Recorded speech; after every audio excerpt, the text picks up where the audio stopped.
What's going on, everyone? Can we talk about this Pacer Clippers game? I mean, this is like the third game this year that has just been a total, like, all-star level type of game, like, scoring wise. The Clippers put up 151 points in four quarters. This wasn't like a double overtime game or anything like that. 151 points in at four quarters against the Indiana Pacers. And I mean, Indiana put up 127.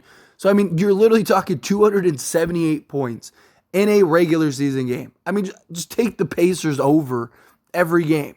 Like, they play zero defense.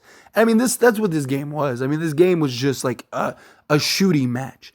And, like, credit the Clippers. They won that match. It's crazy that a team puts up 127 points and still loses by 14 or whatever, or 24. What was it, 24? Right? Like, imagine getting blown out and you put up 127 points. You still lose by 24 points and you had 127. I'm sorry, that's just comical to me.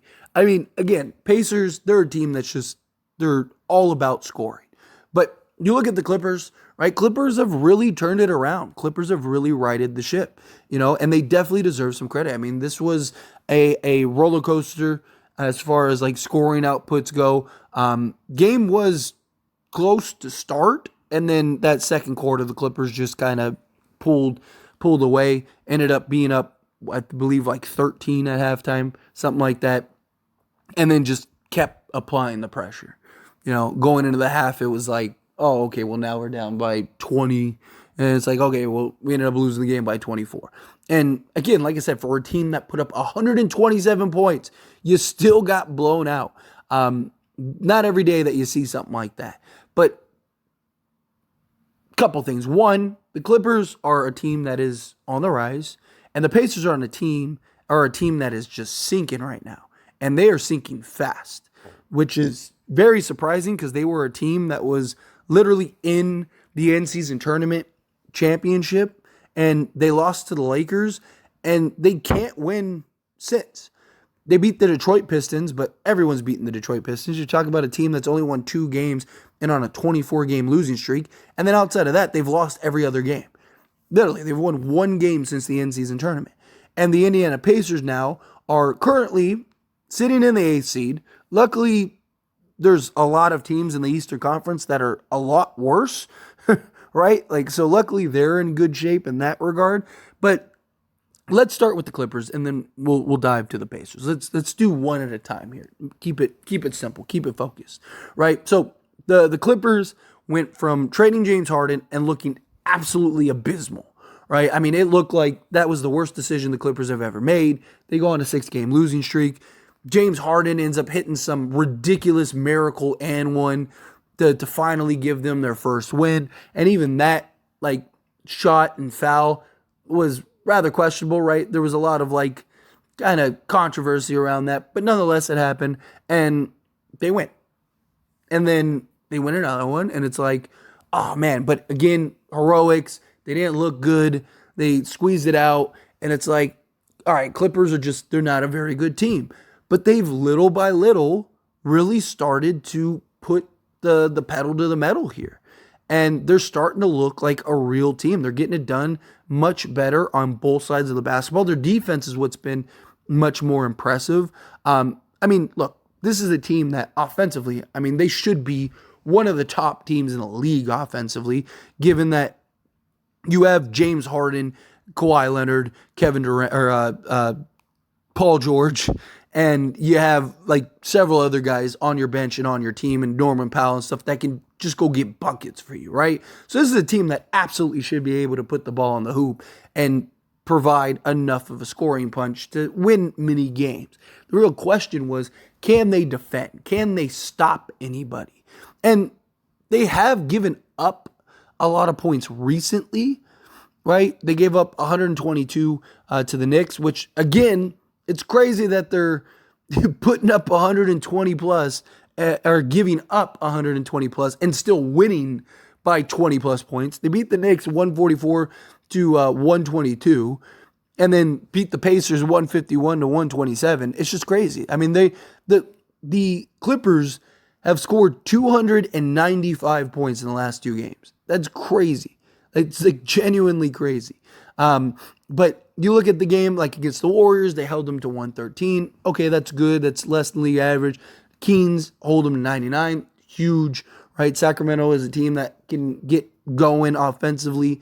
You look at like the Nuggets where they held them to 102. The Warriors again 112.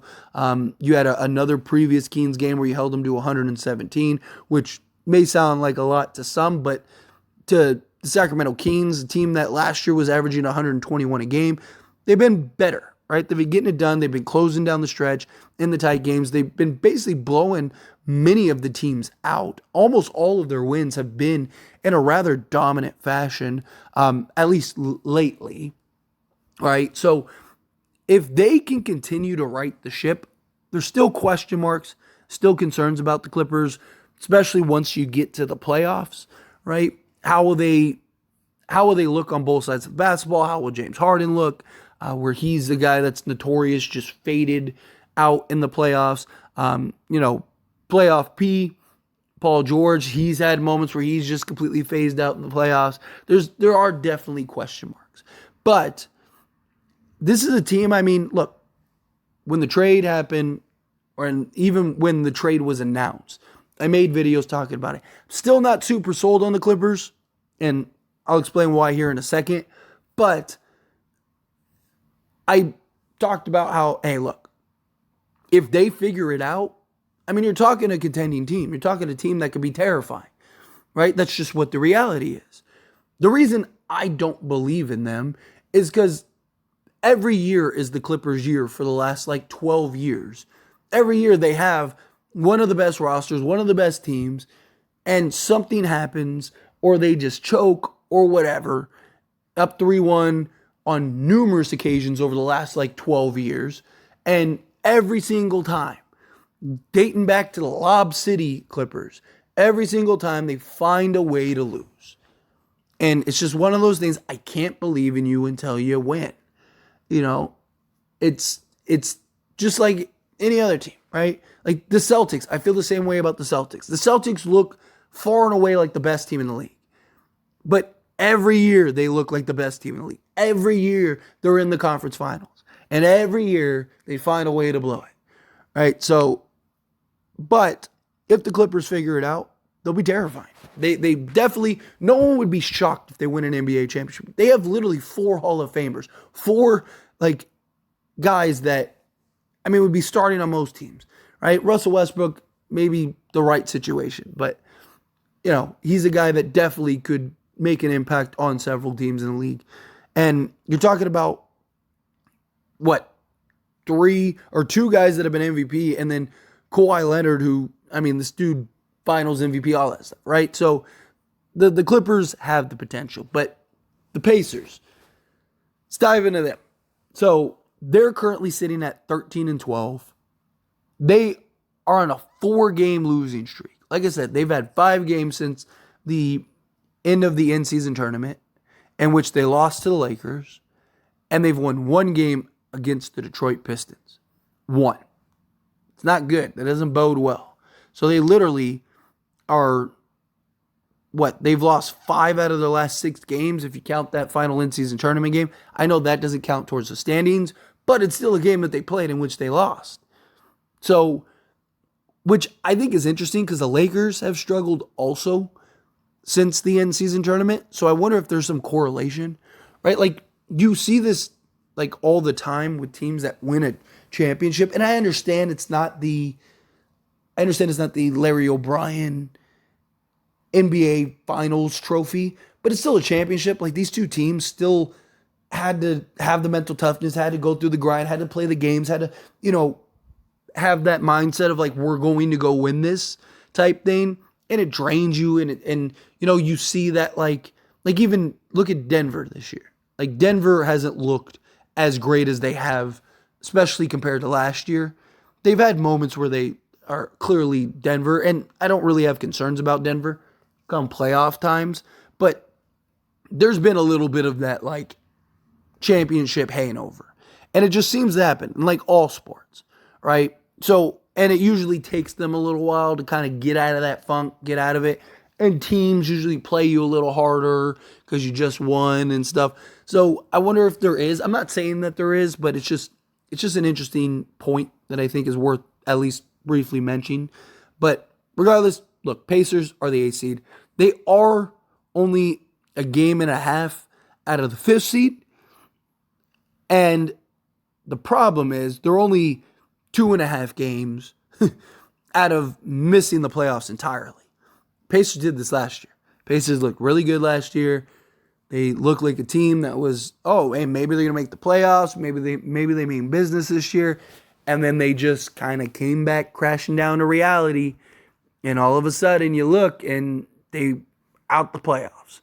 So that's a real question. Is that going to happen with the Pacers again? Pacers have a historically great offense. I mean, literally historically great offense. But they also have like a historically bad defense. I mean, they're terrible.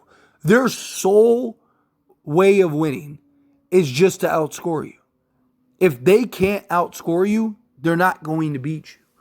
They cannot get stops. They cannot stop anybody. They can't. You know, I mean, you look at the games, right? So they gave up 123 points to the Lakers, only scored 109. Then you look at the Pistons game. They gave up 123 points to the Pistons, but they outscored them, put up 131. But 123 points to the Pistons, who are two wins. Then you look at the Bucks game. They gave up 140 to the Bucks. Followed that up by giving 137 to the Wizards, team that's won 4 games now. And then followed that up with 127 to the Timberwolves. And now 151 to the Clippers. How do you win games when you're giving up 130 plus a night? Literally. You're going to win. You're going to lose a lot more games than you're going to win. Because as historically great offensively as you've been, you're not going to be able to stop. Like, if I'm not mistaken, the only game that's been higher scoring this year is a Pacer game against the Atlanta Hawks, right? Where both teams put up 150. It was like 157 and 152. So they have the 2 highest scoring games. And both of those games, right, they give up 150 plus points. 151 and 152. They won the 152 game because they scored 157. That's crazy. It's crazy. But anyway, as always, this is a discussion, so I pass a question on you. Let me know your thoughts and opinions down in the comments below. What do you think? How do you feel about the Clippers? What do you think about the Pacers? Do you have concerns about the Clippers? Do you have concerns about the Pacers? Do you think the Clippers are for real and a real contender? Do you think no? Again, however you feel, whatever your thoughts are, I'd love to hear it. So let me know down in the comments below.